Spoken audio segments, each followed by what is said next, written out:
سلام كمي تنحو كبرات تقاتلتنا حدشتن وانا والمعبالتات زي ساعات حيزنا لكم متنا لنا حدشت تخونكم سبسكرايب كتقبروا بخبر بمعدام بفلما قندغندي عرست زيناتات نباخم كنبل باجا دبلين عبدوبات تقراي كم زمرح تحبير اللهم بمعالتو زهال أوزلو سراوي تابي أحمد بناي باجا دبلي فولي مرارحا كدحاني خلي بزبل تسفانا بقنبار تمدي بالله زرزر كسعبيهم عب معراب تقراي مولوش عليكا كم استمارخت تحبيرو حالو تاتفانو عب معراب تقراي نزقبر زلو اوبريشن وساناي غدي صوتو كم زلو زوص سبر زينا غليصلو هيدي اوبريشن معراب تقراي بزملكت زرزر حبريتا حيزنالكم لنا اب تقراي تمالون دبداب درون كم استخايدس ترخب سبر زينا تملكيتلهم فاششتاو سرعت بلصقنا نتقراي معالتاو بدرون نفرتو وجين نادب دبير كبعلم تي تمال استخايد دبداب بزملكت زرزر حبريتا حيزنالكم تمليسنا لنا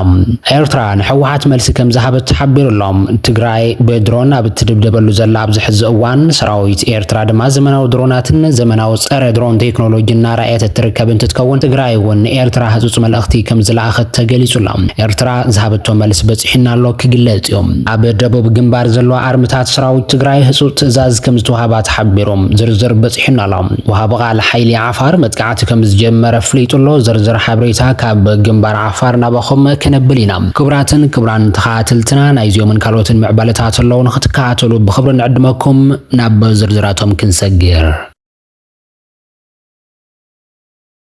مروق باجا دبلي بهلكيت زلو سراويت بلصقنا مدحان بهصوص ناب ግንባር ከም ዝተላኸ ተሓቢሮም ብልጽግና በልዕል ትግራይ ንዝጀመረ ቁልዕ ኩናት ኣብ ካሊእ ስራሕ ተመዲቡ ዝነበረ ንባጫ ደበሊ ይኹን ካሮስ ጥሮታ ወጽዮም ዝነበሩ ነባር ወታደራዊ መኮንናት ኢትዮጵያ መጽዋዕታ ከም ዝተገበረሎም ዝፍለጥ ኮይኑ ባጫ ደበሊ እውን ነቲ መጽዋዕታ ሲዒቡ ቀዲሞም ካብ ዝተረኸቡ ተኣመንቲ ብልጽግና ሓደ ከም ዝኾነ ይተሓበረ ይታረድዩ ዘሎም ስርዓት ብልጽግና ብግንባር ቆቦን ዝወጽሖ ዘሎ ከቢድ ስዕረት ንምክልኻል ጀነራል ባጫን ኣሰፋ ቸኮልን ተኪዩ ነቲ ግንባር ንኸመርሕ ከም ዝተመደበ ካብ ወታደራዊ ፍልፍላትና ዝተረኸበ ምሽጥራዊ ሓበሬታ የመልክቱ ዘሎም ብግንባር ቆቦ ዘሎ ሰራዊት ብልጽግና መዓልታዊ ብዝበሃል ደረጃ ብሓይልታት ጽምዶ ብዝውሰደሉ ዘሎ መጽቃዕቲ ይረግፍን ይፈርስን ከም ዘሎም ካብቲ ግንባር ዝተረኸበ ሓበሬታ የረድዩ ዘሎም ኣብይ ኣሕመድ መራሕቲ ግንባር ንዝኾነ ኣሰፋ ቸኮልን ተደጋጋሚ መጠንቀቕታታት ክህቦ ከም ዝጸንሐና ተገለጸ ኮይኖም ሕዚ ድማ ብምሩኽ ባጫ ደበሌ ከም ዝተኮዩ ሓበሬታ ረድዩ ዘሎም ካብቲ ግንባር ዝተረኸበ ሓበሬታ ከም ዘመላኽቶ ኣምባኽ ሰራዊት ብልጽግና ከቢድ ስዕረት ዘጋጥሞ ዘሎ ተሰራዊት መስዋዕት ዝኸፍለሉ ዕላማ ስለዚ ኣምነሉን ሞራል ስለዚ ይብሉ ነበር ናይ መሪሕነት ችግር ከም ዘይኮነ ይዝግለጽ ዘሎም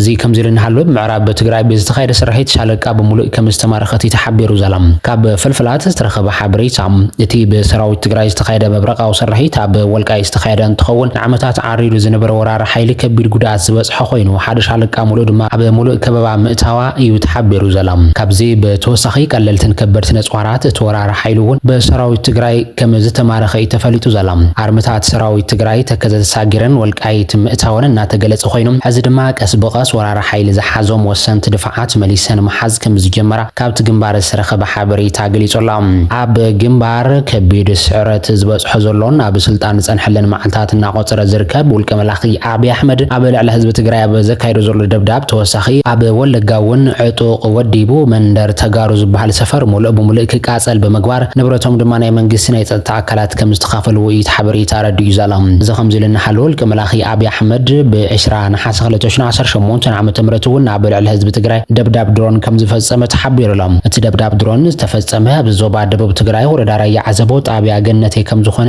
ሓበሬታ ዘረድእ ኮይኑ እቲ ደብዳብ ዝተኻየደ ንግሆ 2:40 ደቂቃን እንትኸውን ቅድሚ ትማል እውን ኣብ ተኸባቢ ተመሳሳሊ ደብዳብ ዝተፈጸመ ምዃኑ ይፍለጥ እዮም እዚ ከም ዝልና ሓልወ ኤርትራ ንትግራይ መልሲ ከም ዝሃበት ተሓቢሩ ዘሎም ኣብዚ ሕዚ እዋን ትግራይ ብተደጋጋሚ ብድሮናት ብልጽግና እናተደብደበት እንትትከውን መራሕቲ ትግራይን ኤርትራን ዘተ ከም ዘካየዱውን ተገሊጹሎም መራሕቲ ሕወሓት ብግዝያዊ ምምሕዳር ትግራይን ብልጽግናን ኣብ ልዕሊ ኤርትራ ተሓሲቡ ዝነበረ መጥቃዕቲ ክፈሽል ብምግባር ኤርትራ ከም ሃገር ክትቅጽል ኣብ ምግባር ዓብይ ግደ ከም ዝተጻወቱ ዝፍለጥ እዮም ውዕለ ፕሪቶሪያ ዝተፈረመ ብልዕሊ ህዝቢ ትግራይ ዝነበረ ጸገም መፍትሒ ንምምጻእ እንተይኮነ ሰራዊት ትግራይን ብልጽግናን ሓቢሩ ኣብ ልዕሊ ኤርትራ ንምዝማት ኤርትራን ምቁጻር ከም ዝነበረ ብተደጋጋሚ ተገሊጹ እዮም ተፈራረምቲ ዝነበሩ ጌታቸው ረዳን ጀነራል ጻድቃንን ጉዳይ ህዝቦም ረሲዖም ሻዕቢያን መውቃዕ ከም ዝተፈራረሙ ዝፍለጥ እንትኸውን እቲ ዝተፈራረምዎ ምፍሻል ድማ ብእኒ ዶክተር ደብረጽዮን እትምራሕ ህወሓት ወሳናይ ግደ ከም ዝተፃወተ ፍልፍላት የረድኦም። ሕዚ ትግራይ ብብልጽግና ብትድብደበሉ ዘላ እዋን ድማ ኤርትራ እውን ትግራይ ናይ ምክልኻል ሓላፍነት ከም ዘለዋ ምሁራን ይገልጹሎም። ነዚ ሲዕብ ድማ መራሕቲ ህወሓት ኤርትራን ምስጢራዊ ዘተ ከም ዘካየዱ ዝገልጹ ፍልፍላት ኤርትራ እውን እትኽእሎ ንምግባር ኣብ ስምምዕነት ከም ዝበጽሑን ናይ ሓባር ኮማንድ ከም ዝመስረቱን ተገሊጹ ዘሎም። እዚ ከምዚ ኢሉ እናሃለወ ኣብ ደቡብ ትግራይ ዝርከባ ኣርምታት ናብ ግንባር ንኽጽጋዕ ህፁፅ ትእዛዝ ከም ዝተዋሃበን ተገሊጹ ዘሎም። ኣርምታት ሰራዊት ትግራይ ኣብ ክልል ኣምሓራ ዓፋርን ዝተፈላለዩ ግዛኣታት ኣትየን ከም ዝርከባ እናተገለጸ ኮይኖም እተን ኣብ ድሕሪ ዝነበራ እኒ ኣርምዕ 22 እውን ኣብ ግንባር ተጸጊዐን ትእዛዝ ንኽጽበያ ህፁፅ ትእዛዝ ከም ዝተዋሃበን ሕዚ ዝወጽእ ሓበሬታ የረድዩ ዘሎም። እዚ ትእዛዝ ዝተዋሃበ እውን ኣብይ ኣሕመድ ተወሳኺ ሰራዊት ብምጽጉዑን ብኩሉ ግንባራት መጥቃዕቲ ክኸፍት ዝብል ሓበሬታ ካብ ኣካላት ድሕነት ኢትዮጵያ ምርካቡን ስዒቡ ከም ዝኾነ ተፈሊጦሎም። ስለዚ ድማ ሓይልታት ጥምረት እውን ድልዋት ክኾኑ ትእዛዝ ከም ዝተዋሃበ ተፈሊጦሎም። ውልቀ መላኺ ኣብይ ኣሕመድ ሓይልታት ጥምረት ዕላዊ መግለፂ እንተዘያውፅኡ ኣብ ልዕሊ ትግራይ መጥቃዕቲ ብምኽፋት ንበይና ንምድኻም ሓሲቦም ልዕሊ ትግራይ መዓልታዊ ደብዳቤ ካይድ እኳ እንተሎም ሓይልታት ጥምረት እውን ምድላዋቶም ከም ዝወዱን ፍሽካ ይጽበዩ ከም ዘለውን መራሕቲ ጥምረት ዝኾነ ዘመነ ካሴ ንሚድያ ብዝሃቦ ቃለ መሕተት ይገሊጹ ዘሎም። ዘመነ ካሴ ወሲኹ ከም ዝሓበሮ ጥምረት ክሳብ ሕዚ ዘንግዕሉ ምኽንያት ክውገኑ ዝነበሮም ጉዳያት ስለ ዝነበሩ ይክብል ገሊጾም። እዚ ከምዚ ኢሉ እናሃለወ ዕጡቓት ዓፋር መጥቃዕቲ ከም ዝጀመሩ ተሓቢሮም። እቶም ብመንግስቲ ኤርትራ ከም ዝሕገዙ ዝነገረሎም ዕጡቓት ዓፋር አንጻር እቲ ሓይሊ ሓራ መሬት እናተባህለ ዝፅዋዕ ናይ ብልጽግና ናይ ጥፍኣት ፕሮጀክት መጥቃዕቲ ከም ዝጀመሩ ተገሊጹሎም። ወሃቢ ቃል እቶም ዕጡቓት ዝኾነ ዓብደላ በደደቢት ሚድያ ቀሪቡ ሰራዊት ብልጽግናን መሻርክቱን ካብ ዓፋር ንምብራር ምድለዋት ከም ዝተወድአ ምግላጹ ዝፍለጥ ኮይኑ ወሃቢ ቃል ሓይሊ በድሮንን ፀረ ድሮንን እውን ከም ዝወነነ ንወሳናይ መጥቃዕቲ ምድለዋት ከም ዝወድአን እዩ ሓበሬታ ኣመልኪቱ ዘሎም። እዚ ድማ ብልዕሊ እቲ ሓይሊ ሰላም እናተባህለ ጽዋዕ ዝነበረ መጥቃዕቲ ከም ዝጀመረ ገሊጹሎ። ሓይሊ ሓራ መሬት ቅድም ክብል እውን ካብ ግዛት ዓፋር ንኸለቅቕ መጠንቀቕታ እናተዋህቦ ከም ዝጸንሐ ዝፍለጥ እንትኸውን ዝተዋህበ መጠንቀቕታት ጽማም እዝኒ ሂቡ ከም ዝጸንሐ ዝፍለጥ እዮም። ጀኖሳይዳዊ ስርዓት ብልጽግና ህዝቢ ኣብ ዘገልግለሎም ትካላት ኮነ ኢሉ ዘካይዶም ዘለዉ ደብዳባት ድሮን ውድቀቱ የቃላጥፍ ከም ዘሎ ዘመላኽቱ ኢሎም ዋና ኣመሓዳሪ ወረዳ ሰሓርቲ መምህር ኪሮስ ጡዕማይ ኣብ ወረዳ ሰሓርቲ ከተማ ግጅት ኣብ ዝርከብ ካልኣይ ብርኪ ቤት ትምህርቲ ትማሊ 20 ሓሰ 2018 ዓመተ ምህረት ከባቢ ሰዓት 4 ናይ ምሸት በትሉ መንገዲ ኣብ ልዕሊ ንብረት ህዝቢ ዝኾነ ህንፃን ናውታትን እቲ ቤት ትምህርቲ ዘነጻጽረ ናይ ድሮን መጥቃዕቲ ከም ዘካየደ ሓቢሮም ኣሎም። እቲ መጥቃዕቲ ድሮን ከይዲ መምሃር ምስትምሃር ንምቅልጣፍ ብሓገዝ ዝተረኸባ 35 ኮምፒውተራትን መምሃሪ ክፍልታት ሓደ ብሎክ ሙሉእ ብሙሉእ ሓደ ብሎክ ድማ ብኸፊል ዕንወት ከም ዝበጽሖም እቶም ዋና ኣመሓዳሪ ገሊጾም ኣሎም። ኣብቲ ከባቢ ምንም ዓይነት ናይ ሰራዊት ምንቅስቓስ ኣብ ዘይብሉን ህዝቢ ብገዝኡ ብሰላም ኣብ ዝዓረፈሉን ግዜ እዚ መጥቃዕቲ ምፍጻሞም እቲ ጀኖሳይዳዊ ስርዓት ብዓቕሊ ጽበት ኮነ ኢሉ ህዝቢ ንምርዓድን ንብረት ንምዕናውን ዝፍጸሞም ዘሎ እምበር ዝበሃል ወታደራዊ ዕላማ ዘይብሉ ናይ ፍርሓት በትሪ ከም ዝኾነ ኣመልኪቶም ዘሎም። በቲ ዝተፈጸመ ናይ ድሮን ደብዳብ ህዝብና ከምዚ ዓይነት መጥቃዕትታት ክፍጸሙ ከለዉ ናብቲ ደብዳብ ዝተፈጸመሉ ቦታ ክእከብ ከም ዘይብሉን ዓርሱ ምክልኻሉ